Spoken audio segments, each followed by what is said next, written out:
The year is 1995, and we find ourselves in a future where law enforcement uses advanced simulation technology to train its officers.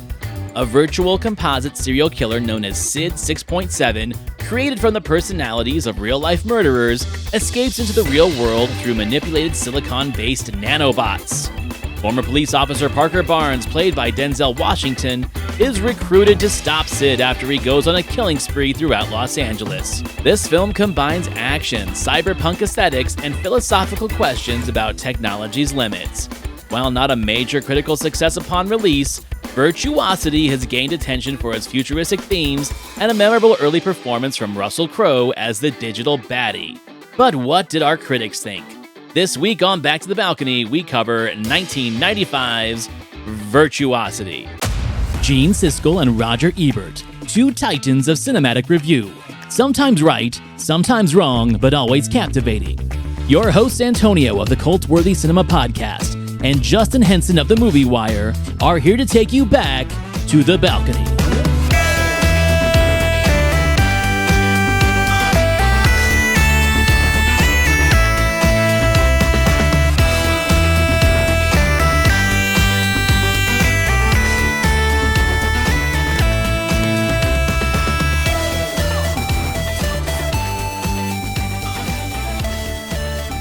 And you know what? I think Denzel Washington gets a special award at the end of this season for my two least favorite films of our podcast run. You know, Fallen, I knew I didn't like it when I saw it the first time. And then you had me watch it for the podcast, and I just didn't like it any more or any less. I was still on the same level.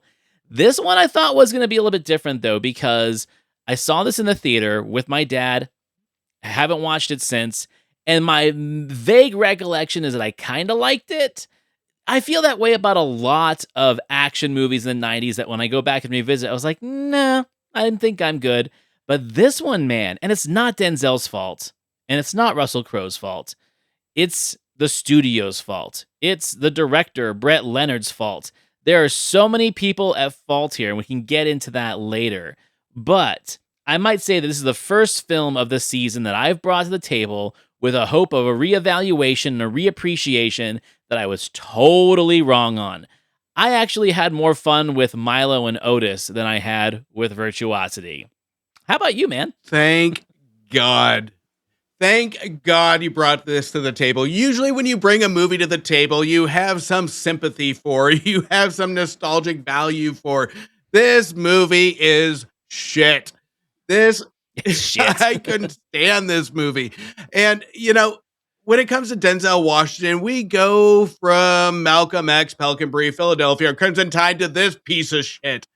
This is one where, you know, you have that crescendo of success where you just pick a script and, you know, the hot topic is technology in the 90s. So we're going to take this script, even though it's not any good. You can see you don't have any really good lines other than the heroic saving the day type. So that's what this movie is. I mean, I'm being a little harsh. It's a technology-driven cop movie that's redemption-driven. I get it. There is some moments, even though they don't make sense, but there is some entertainment value when it comes to the special effects. But at the end of the day, this movie is absolute garbage. There is no real value of remembrance to this movie. I remember seeing this movie back in the day. I thought at the time it looked cool, just like a lot of movie special effects. I thought it was a cool concept of a guy sucking glass through his arm. But as an adult, it makes no goddamn sense. So it looks cool for a 90s movie, but at the end of the day, it is nothing that holds up to now. You know, so the filmmaker Brett Leonard, he did Lawnmower Man before this, and Hideaway the same year. Now, Hideaway, I feel, is a much better movie, but this guy had this obsession. He still does. He is trying to make virtual reality still work, right? Like, it was the big thing in the 90s. He's the one that kind of brought it to the cinematic forefront with Lawnmower Man, follows it up with this, where he takes the virtual reality to the next step. Virtual reality comes to the real world. And then he's like literally making virtual reality products still. So this was just his realm. He'll never get out of it. In fact, I think he wishes he lived in virtual reality. I think that he wishes he was Job. I think he wishes he was Sid 6.7. I just don't think he's a really good filmmaker. I think he has a lot of visionary traits that were probably very impressive, like let's say on a sizzle reel that you send to a studio to say, hey, I want to direct a movie based on a virtual reality premise. And you give him a 15-minute reel of CGI footage of what it could look like. And back then, studios had no qualms throwing a bunch of money and stars at a fully unrealized project. It's the story of the 90s for sure, and it bled into the 2000s. And then they became a little bit more cautious with their money. Like, okay, we're going to put it into a tried and true intellectual property, not something like this. And so he got like 3 Hollywood chances. He got Lawnmower Man, he got this, and he got Hideaway. I think Hideaway is the best of the 3. But even in that, when we go into, like, let's say the hellscape scenes or the scenes of him in the killer's psyche, it's practically virtual reality CGI shit. That's just where this guy lives. He cares more about that than he does the narrative. He cares more about that than he does the performances of the actors. And that's the thing that I can say about Denzel and Russell Crowe is while they are not bad performances, they're lost performances. They literally feel like they were given no direction, so they're just kind of riffing it, especially Russell Crowe. Thank God that LA Confidential came out 2 years after this, because that kind of pulled him out back into like the limelight. This could have been the end of him, in my opinion. That's how bad this movie is. But he got lucky and had LA Confidential save him, essentially. Well, here's the deal. Lawnmower Man, I think I'm a bigger fan than you are on this one, and I'm sure we'll get into it in a later episode because Oh, will we? Oh, we will. Because here's kind of the deal. That at least had unique characters. It had unique stakes. It had a crescendo in character growth and character arc. Hideaway, I will agree with you, is the better of all of them because you have the performances. You have almost a mixed match as supernatural with uh just over horror and all this. So it mix matches genres to it. So, but this one, it's almost like he said, let's take a buddy cop movie, mix some technology, have no characters we even care about, and just slop some special effects to it. There's no real interest here. So at least Lawnmower Man had some thought in its script. Here you have Denzel Washington and Russell Crowe, who has 200 personalities that you wouldn't even be able to tell without a synopsis that you have 200 personalities in this film, because Russell Crowe plays almost an exact replica of a serial killer, stereotypical serial killer in movies the entire time. Limited screen time with Denzel Washington, limited screen time with Russell Crowe. That's just running, chasing, rinse, repeat. There's nothing here to really make these characters unique. Lawnmower Man at least had some intrigue to the characters. Hideaway, same thing. This is just something that is just generic Hollywood trash that got shoved. And, to be fair, the performances aren't bad. They just have nothing to work with. Each one between Russell Crowe, I think his on-screen presence here is an intriguing serial killer, but they don't go deep enough with it. All you do is see like brain spikes on a screen. You see like him up close shot on a screen. There's really nothing that moves this movie forward than just chase scenes. That's just something we've seen 1,000 times over in any other cop movie. So I think this is a missed potential if we're tapping into our filmmaker's talent, because I think this could have been something if he took his time and not copycatted every single Hollywood cop movie, run and chase movie that we've seen before, but utilize the technology to actually challenge and say, what if? What if? Because it's almost like we shove the sucking of the glass to regenerate, and it's just something so generic and sloppy that makes no sense whatsoever. And they don't even spend time to explain this concept. It's just something that's thrown in to give a serial killer that's out of VR an excuse to regenerate. So there's a lot of holes in this movie. even getting into the end where we have a hostage situation with a little girl that I just said, shut off the goddamn power. Problem solved. I mean, so like, there is a lot to be said about the final cut of this movie because I've known this for years because I heard him talk about it on an interview one time. It's a movie that was probably 4 hours long. The movie's long. It's too long. It's just a shy of 2 hours, which is too long for an action movie. The scientist that creates the technology, the nanobots, they bring him in as if he's a big part of the story, and then he's gone. So you got Bill Fichtner, and then you got Louise Fletcher, Nurse Ratched herself, as like the head of the company, and she's barely in it. All these people feel like they're supposed to be bigger parts of the story, yet they're only in it for just a minute. They focus really on Denzel and Russell Crowe. And Denzel's underplaying it, I think, because he doesn't want to be there.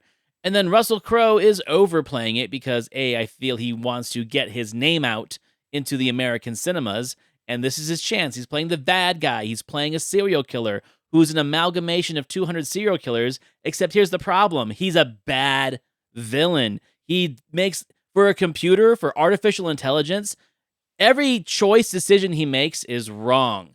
And the whole idea is supposed to be like he needs attention. He needs notoriety. That's what feeds the AI, essentially, like all the serial killers did. But he's sloppy. He's a bad villain. And so he tries to overcompensate with charm and those snazzy suits. It reminds me a little bit of Demolition Man, where Simon Phoenix is supposed to be like this really flamboyant, overly played character.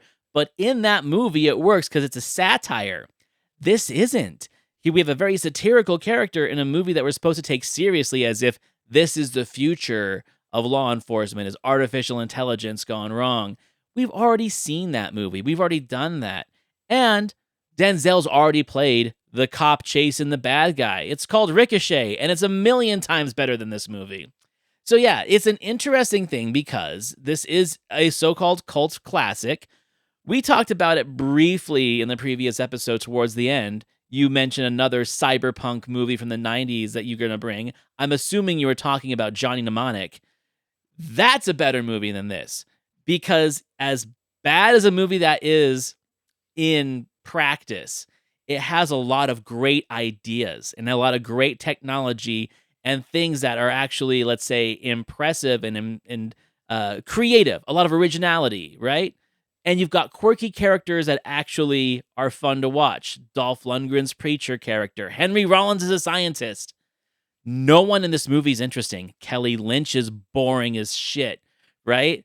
Bill Forsythe is boring as shit. No one brings any energy to this movie. Even the little girl, very young Kaylee Cuoco from Big Bang Theory.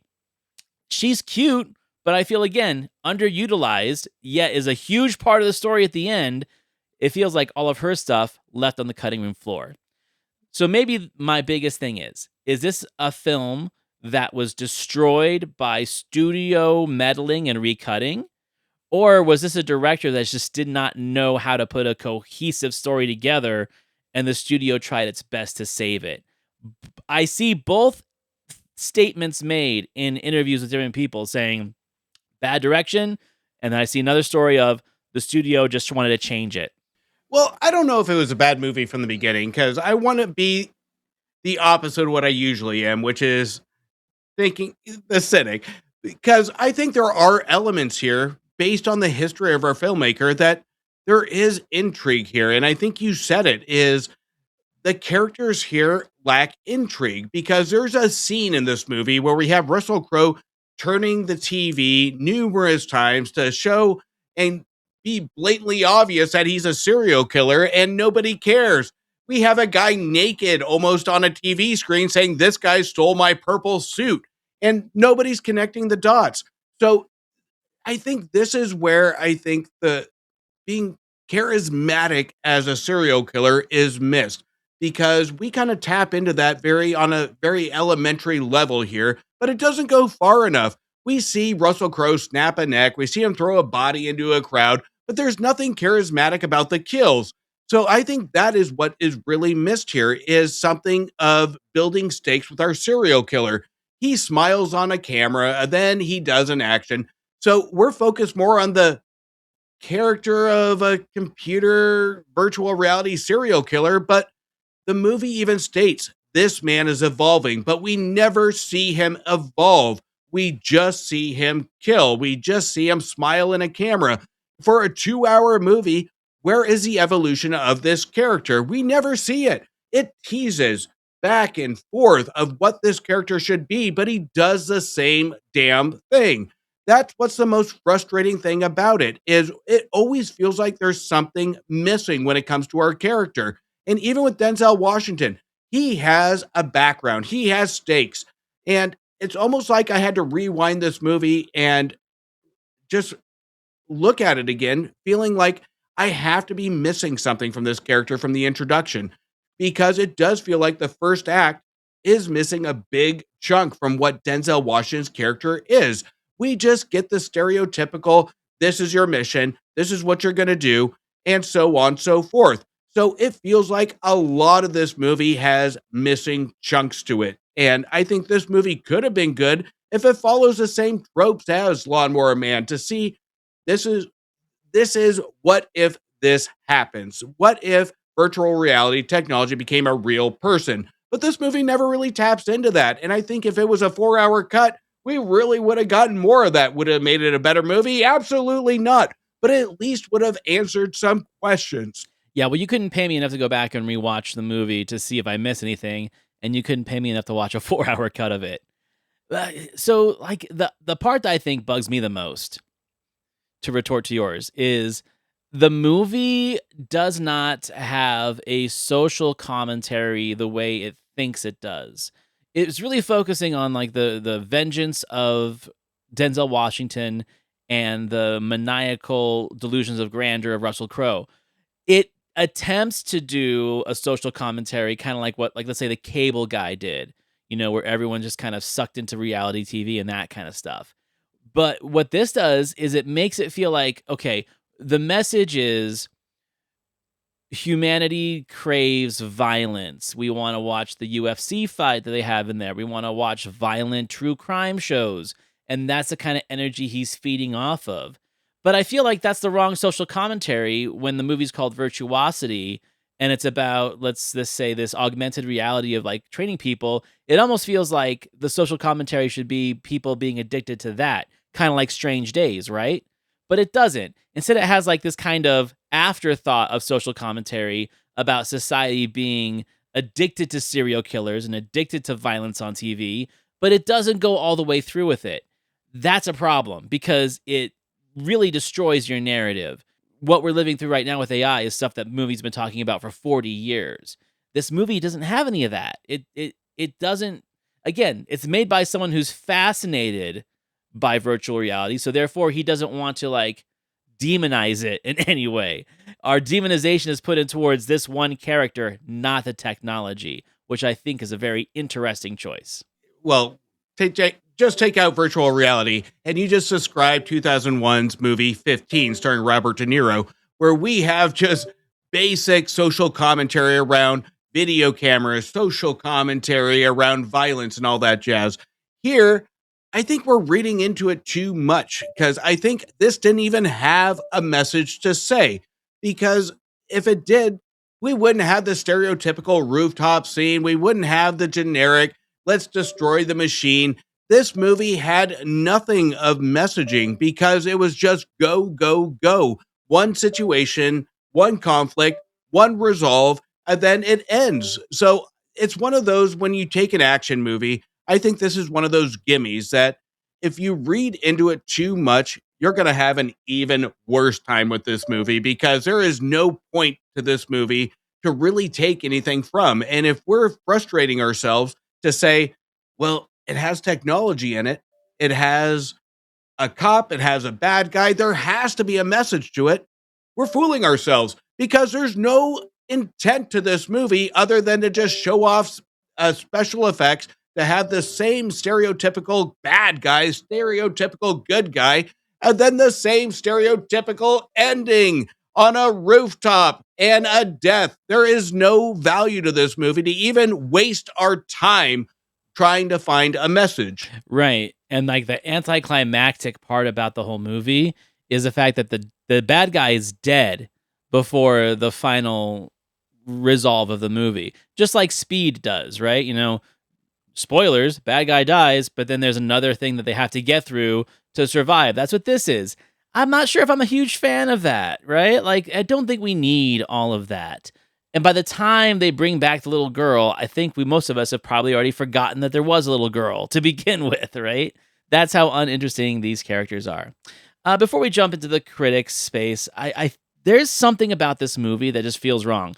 I feel like this was Denzel having to fulfill a contract, or maybe he's being blackmailed by somebody. I don't know. I didn't go back and look into see who he had signed contracts or if he had like a multi-picture deal with the studio.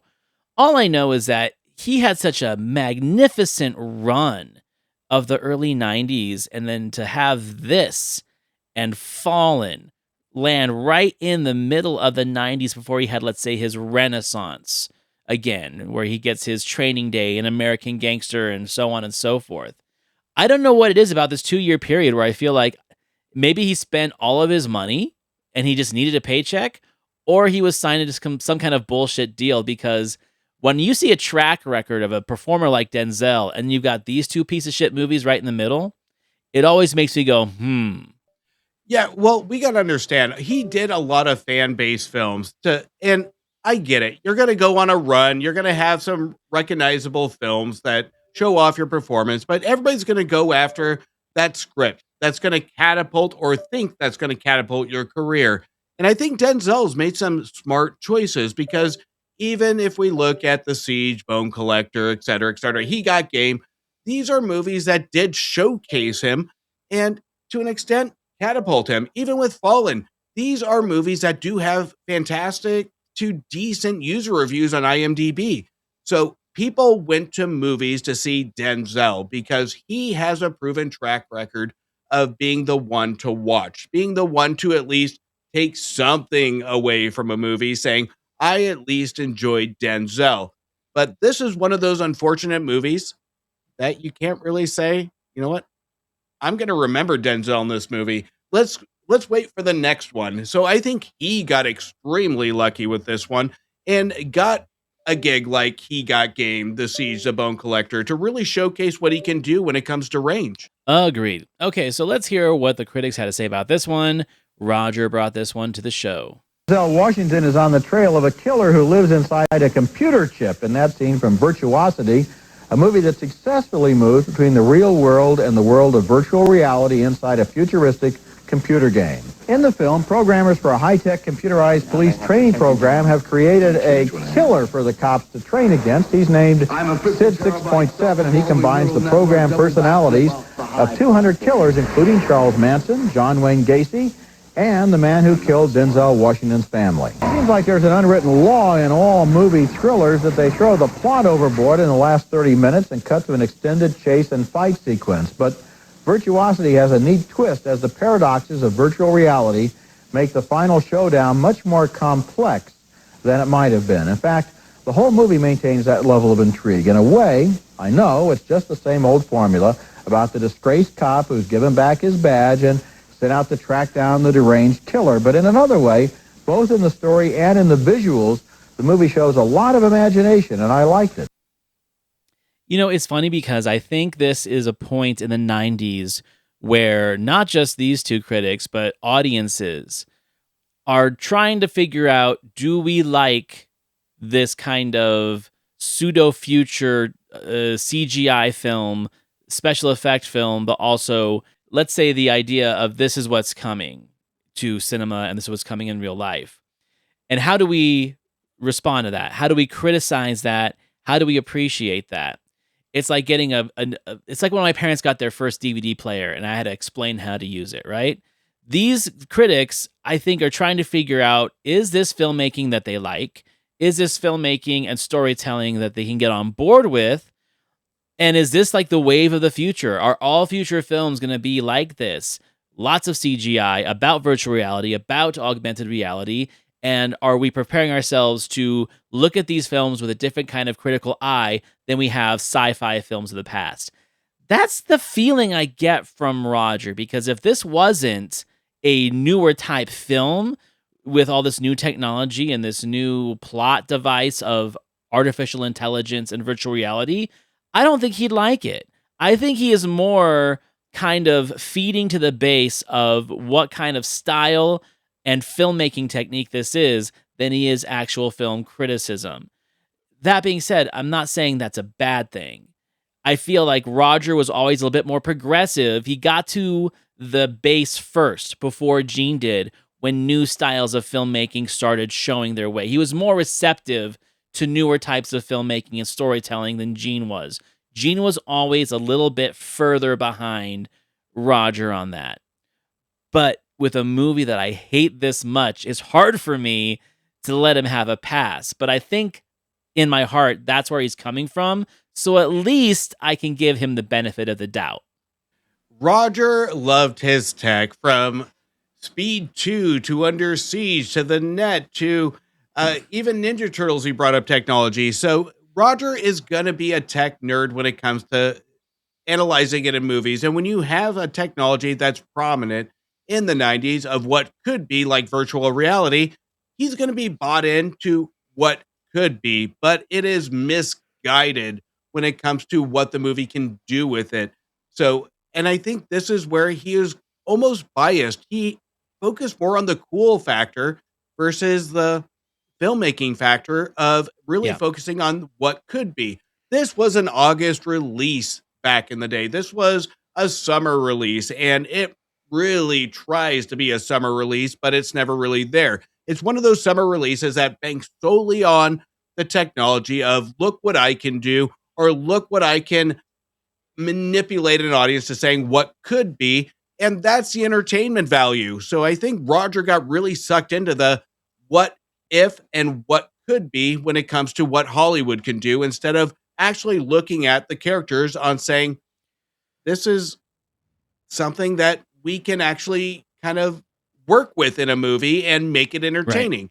But Roger got sucked into the technology piece of it, and I think that's where his review is really leaning to, which isn't like Roger. Well, and then, I'm not going to say that this was a seminal film in virtual reality storytelling. It's not, but it is one of the first, right? So he doesn't have a whole field of examples to use to cross-compare or criticize against, right? He is kind of essentially taking a first step into this new kind of storytelling and filmmaking and technology. They're not making big dinosaurs like in Jurassic Park, right? Or T2 for that matter. This isn't that kind of special effects laden movie. It's a different kind of movie. So I get it. He is kind of, mavericking his opinion on what this movie is, knowing that there's going to be more like it in the future. But Gene, on the other hand, he goes old-fashioned, and I gotta say, I'm not too far off from his opinion. Well, you know what? I think the visuals are more interesting than the story. And I'm impressed with both The Net and this picture, that high-tech, computer-based imagery in movies is being done very, very well. I just don't feel they can put together a human story. It's almost as if it works against it by having so much time focusing on the screen with computer printouts that the human factor is lost. Denzel Washington, easily one of our most charismatic actors, is not have any real emotion here in this picture. I realize he's playing a tough guy. I didn't find him being... Oh, come on. And then Kelly Lynch, I thought she was boring. In other words, there wasn't a human being in this film that I cared about. He's not wrong. He is not wrong at all. They care more about the spectacle than they do the performance. And again, that goes back to the idea of if you have a director that's very effects and tech laden and not so familiar with directing actors and getting a performance out of an actor, the actors are just going to do their own thing. They're going to work around you regardless. They're getting paid. They're there to act. If you're not going to give them good direction, then they will direct themselves. And that's exactly how this film feels. Denzel's going to do a good job regardless because he's there to do that. I'm not saying Kelly Lynch is a bad actress, but you can tell that without the right direction, she is just delivering lines. Bill Forsythe is just delivering lines. Russell Crowe is there to ham it up, right? He is the Wesley Snipes of this movie. He is the Simon Phoenix. He's a ham and cheese. So it does kind of overpower the others. And Gene recognizes that. He recognizes the fact that this was more a labor of love for the technology than it was for the performances and the skill and the art of acting in cinema. And it shows. So I have to say, I kind of agree on everything he said. If it was just a better human story and not so driven into the tech and the effects, then I think he might have liked it better. There shouldn't be any kinda to Gene, because Gene, for the first time, I'm going to say absolutely fucking nailed it, because he's 100% right. Roger, listening to his background noise, it's my love for Roger. I'm almost like, no, because Gene gets it here. And Roger, I think, really wanted to have more from this movie, but his guard is up because of the tech piece of it. But there is no characters here that are interesting. We've already talked about that. Gene nails the exact definition of what this movie is. And whether or not it's a summer movie or not, Gene is usually a little bit more skeptical of summer movies, and he can at least define it here. And I think I'm going to speak more to Gene on agreement here than Roger, because based on his background grunts and groans of Ebert, his next argument isn't really going to pay off, because we know where he's going to go. Gene defined it in his first absolute brilliant statement of the definition of this movie. Agreed. And they finish it off. First of all, when you talk about all the computer screens, there aren't many computer screens in this movie. There really aren't. I'm talking about the high-tech, I'm using a catchphrase, high-tech stuff. That's not the right catchphrase. Oh. You better get a better one. The thing about the killer, Russell Crowe's character, that's so interesting is that he has within inside of him 200 different personalities to draw on. Not one of them interesting. Not really. I think it's a very interesting performance, a very interesting villain. Really is. I thought he was just a big thug, basically. Well, I guess you kind of missed the point. Okay. Nope. I'm on Team Gene on this one. I think, like you said, I think Roger is a tech nerd. Roger is an Omni magazine reading science dude, right? Who puts a lot of that into a lot of his work, his love for science fiction, his love for the old 50s serials. And just to kind of go back on a little tangent, one of the reasons why Gene loved The Hidden so much, and why we do, is because at face value, it is just a cheesy genre alien monster movie. It's what it does with its characters that makes it excel from that. The character development it's a buddy cop movie too, right? And one of them is an alien, but it's also got a lot of great side stories. We care about the stripper for 30 seconds before she gets taken over by this alien parasite. That is what intrigues Gene. Gene wants that character development. He wants people to be interesting, and you could have a genre film that he normally hates impress him enough to give it like a thumbs up and put it in his top 10 list for the year if you can get good characters and good performances into a movie like that. Then he'll forgive the face level genre exposure of it. But this movie is nothing but genre exposure. And without those characters, without the great performances, and without the creativity behind it, he's just going to walk right past it, which he does. And he's right. Yet Roger can't help defending the little things. And just like you, I'm like, why are you still talking? Let Gene finish and then on to the next movie. Don't bury yourself any deeper on this one. This is a Roger and Gene reverse role, because usually you'll see this behavior from Gene where there's really no argument. And it's just one of those, I want Roger to stop, because Gene, again, just give us one character to care about, and you have some leverage when it comes to the argument. But where Roger really loses this criticism is saying you missed the point.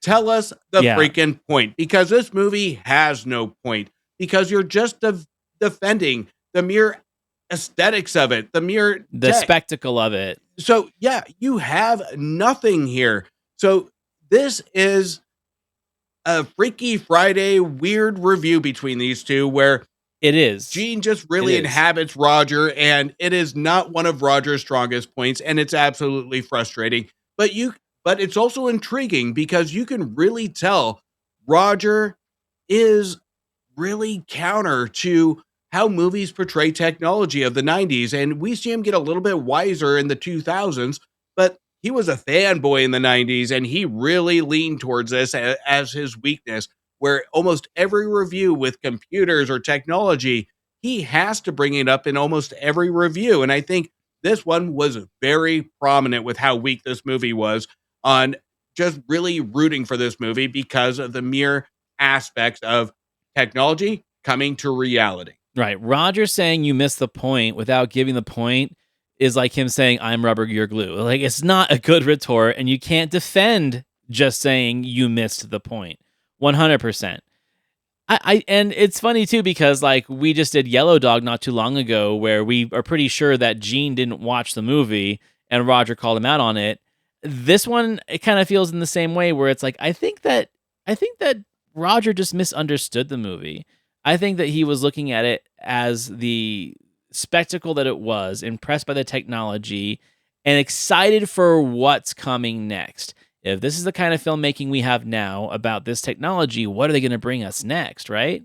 I think that's what's exciting him, and he's able to forgive the movie's sins by being grateful that a new type of filmmaking and storytelling is coming out.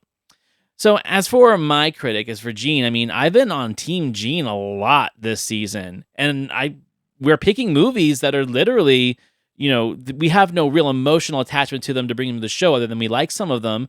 But I don't like Virtuosity. I never really did. To me, I brought it as a retort to Starship Troopers. You brought a sci-fi action movie. I brought a sci-fi action movie. This is the one I picked because I wanted to hear what these guys said about it, and it was a very interesting response. And Gene's, I just happen to agree with a lot more than Rogers. He gets a B+ in my book. Completely fair. I actually would have gone a little bit higher because I think he nailed a lot of the feelings that and I think a lot of viewers had about this movie. It's hard to argue that there's nobody to care about in this movie. And I think with just that one singular line from Gene, it's spot on. But with Roger, I think if Roger had a better argument and Gene was able to debate him more, that probably would have pushed it up to an A. So I'm blaming his B+. I'm grading him on a curve. His B+ is because Roger didn't give him enough ammunition to work with in the debate. I love that. Roger fucked up, so he gets that score. I love it. So it's true.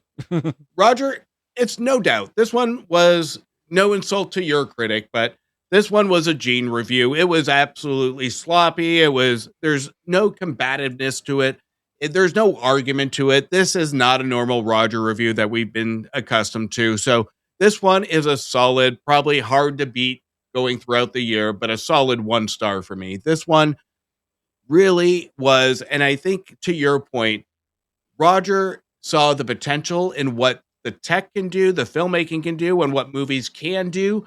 And I think that just clouded his mind. And to an extent, it's admirable in the faith of filmmaking, but not in a film critique, especially with a movie like this that has no absolute value to characters, storytelling. It's just, look what I can do. So I think solid 1 star for Roger. I dig it. Okay. And now I never have to watch Virtuosity again, or Fallen for that matter. If anyone tries to bring it to another podcast or my other show, not going to happen. I've already got it covered. I am good. And this is a director's cut of this. No interest at all whatsoever. All right. So next week, I'm getting excited. Our next string of films is pretty cool. I feel now that we've gotten through, let's say, like the sloppiness of how we wanted to start season 3 out. Our next bunch of like 7-8 movies on the list, I feel are conversations that we've been wanting to have for a long time about movies that we're actually passionate about. But I don't think the movies that you've brought, as far as I can tell from your style, I didn't think you brought them on here to reevaluate them or to, see if you have a second thought. I think they're movies that you genuinely maybe not like, but are fascinated by and can't wait to talk about. And I feel the same way about my entries too. Next week, Justin's bringing Gremlins 2, the new batch. which we've discussed bringing onto the show for a long time. We almost put it right after Short Circuit 2 because we were like, oh, we'll just do a bunch of sequels. But we wanted to save it for a special occasion, then we forgot about it. And so now we're doing it. Gremlins 2: The New Batch, a movie that's had a huge reevaluation in the cult community and in like the modern day filmmaker community. But what did our critics think about it? I guess we'll find out. And I'm really excited to hear what you have to say about this one. I'm excited. I have a huge history with this movie as a kid. And you know what? I think to our discussion and to our points of what made steps into movies' future, I think this one was a big step, but we'll get into it next episode. Yeah, we'll get into it next episode. All right, everyone. Thank you for watching, listening. Please like, rate, review, and subscribe to our show on Apple Podcasts and Spotify. Please like, rate, and review our show on YouTube. Get those view numbers up. Got to call out something. I haven't checked for a while. So I think it was right towards the end of season 2, we were kind of talking about how A Home of Our Own, starring Kathy Bates, was our #1 episode, and it just broke 1,000 views at the time. I hadn't checked since then, so randomly I'm like, I wonder how that movie's doing. 2.25 thousand views on A Home of Our Own, completely blowing any other episode out of the water. I don't know what. I could probably check next month. It'll be 3,000. People keep leaving comments on it too. I can't believe you covered this movie. I love this movie. I'm like, who is cruising YouTube at 2:00 in the morning looking for any content of A Home of Our Own? I'm blown away by this. I'm just going to call it on this episode. If it's a Kathy Bates thing, leave the comment to your favorite Kathy Bates movie in the comments, and we will review that movie. There's a ton of them, I'm sure. So I have to just call it out because there has to be something here that we're missing. You just gave me a terrible idea. Like, I can go back and I look at our data and see what our lowest month of the year was for views and listens, and we'll do like a sweeps week and make it nothing but Kathy Bates movies for that month. And we'll see if that will prove our theory or not, that Kathy Bates has like this subculture on YouTube that people are just fascinated by. I'd buy into it because she's absolutely stunning, lovely, love her. So I wouldn't be surprised. I think let's do it. Yeah, let's do it. Primary Colors has to be on that list for sure. 100%. But we'll talk later. Okay. Everyone, thanks for listening. Thanks for watching. You can find me, Antonio, host of the Cult Worthy Cinema Podcast, over at thecultworthy.com. You can find my co-host, Justin Henson, over at The Movie Wire Podcast at themoviewire.com. And I'll see you next week. See you next week.